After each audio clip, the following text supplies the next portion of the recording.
Hello दोस्तों, नमस्कार। स्वागत है आप सभी का आज की क्लास में। दोस्तों, उदाहरण नंबर 21 क्या दे रखा है? विविध दो का एक फलन दे रखा है एफ एक्स बराबर x square plus 3x plus के 5 बटे एक्स स्क्वायर माइनस के 5x प्लस 4 का प्रांत ज्ञात कीजिए। क्या ज्ञात कीजिए? प्रांत। अब देखिए दोस्तों, इसका हल देते हैं। हल देखते हैं। हम लोग जानते हैं कि हर होता है ना किसी भी फलन का, वो कभी भी जीरो के बराबर नहीं होना चाहिए। ये हर है और ये जीरो के बराबर नहीं होना चाहिए, क्योंकि जीरो के बराबर अगर यहाँ पे कर देंगे तो किसी भी संख्या में जीरो का भाग जाता है तो वो अपरिभाषित हो जाती है, अनिर्धारित रूप बन जाता है। इसलिए ये जीरो के बराबर नहीं हो सकता। और ऐसे क्वेश्चन हमने बहुत सारे किए हैं। इसका प्रांत ज्ञात करना हो तो नीचे वाले को ऐसे लिख दो कि ये जीरो के बराबर नहीं है। एक्स स्क्वायर माइनस के 5x प्लस के 4 ये जीरो के बराबर नहीं है। ठीक है। अब देखो, इसके हम गुणनखंड कर लेते हैं। क्या कर लेते हैं? फैक्टर कर लेते हैं। अब यहाँ पे s बराबर तो हमको दे रखा है, जो x है उसका गुणांक क्या है? -5। s का मतलब होता है सम, योग। क्या होता है? योग। और गुणा,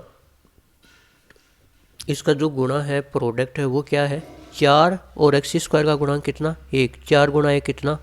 4। अब इस 4 के ऐसे दो टुकड़े करो आप कि उनको जोड़ने पे तो -5 आ जाए और गुणा करने पे 4 आ जाए। तो एक तो क्या कर सकता हूँ मैं? 1 और 4 कर सकता हूँ। ठीक है। अब इन दोनों को जोड़ो आप। क्या आता है? 1 और 4 को जोड़ो तो 5 आता है, गुणा करो तो 4 आता है। अब -1 कर लेता हूँ और जोड़ने पे -5 आना चाहिए, तो -1 और -4 -5 आता है। लेकिन इनको गुणा करो, 1 इंटू 4, माइनस माइनस गुणा होते हैं तो प्लस का हो जाता है। तो इसको हम क्या लिख सकते हैं? एक्स स्क्वायर माइनस के एक्स से माइनस के 4x से प्लस के 4, ये बराबर नहीं है जीरो के। इन दोनों में से x कॉमन ले लेते हैं तो यहाँ पे क्या बचता है? x माइनस का 1। और इन दोनों में से हम माइनस के 4 कॉमन ले लेते हैं तो हमारे पास क्या बचता है? x माइनस का 1। ये बराबर नहीं है किसके? जीरो के। अब x माइनस 1 दोनों में कॉमन है तो कॉमन ले लेते हैं। यहाँ पे क्या बचा? x। यहाँ पे क्या बचा? माइनस के 4। ये जीरो के बराबर नहीं है। अब देखिए दोस्तों, यहाँ से x माइनस 1 जीरो के बराबर नहीं है तथा x माइनस 4 भी जीरो के बराबर नहीं है। इसका मतलब x बराबर नहीं है किसके? 1 के। और x बराबर नहीं है किसके? 4 के। और इन दोनों को मिला के लिखे तो x बराबर नहीं है 1,4 के।